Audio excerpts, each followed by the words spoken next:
దయ, నిజమైన సంపద ఈ రెండింటి గురించి చెప్పే ఒక అద్భుతమైన కథను ఇప్పుడు మనం విశ్లేషిద్దాం. పదండి.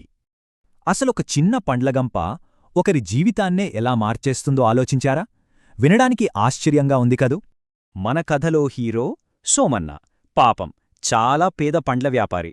పొద్దస్తమానం కష్టపడితే గాని పూట గడవని పరిస్థితి. ఒకరోజు సాయంత్రం ఇంటికి వెళ్తుంటే దారిలో స్పృహ తప్పి పడిపోయిన ఒక ముసలాయన సోమన్న కంటపడ్డాడు.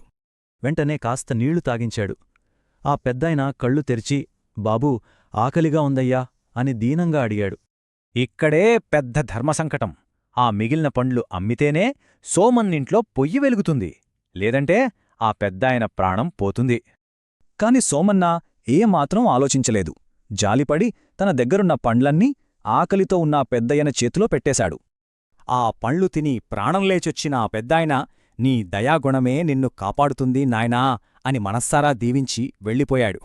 కచ్చేస్తే మరుసటి రోజు ఊహించని ట్విస్ట్. ఆ ముసలాయన మరెవరో కాదు, ఆ ఊరికే పెద్ద జమీందారు అని తెలిసింది. సోమన్న మంచితనానికి మెచ్చి ఆ జమీందారు ఏకంగా తన పండ్ల తోటలన్నింటికీ అతన్నే మేనేజర్గా చేసేశాడు. అద్భుతం గదా? దీన్ని బట్టి ఏమర్థమైంది? మనం చూపించే దయ ఎప్పటికీ వృథా పోదు. ఏదో ఒక రూపంలో అది మనకే తిరిగి వస్తుంది. ఒక చిన్న సాయం ఏకంగా ఒకరి తలరాతనే మార్చేసింది.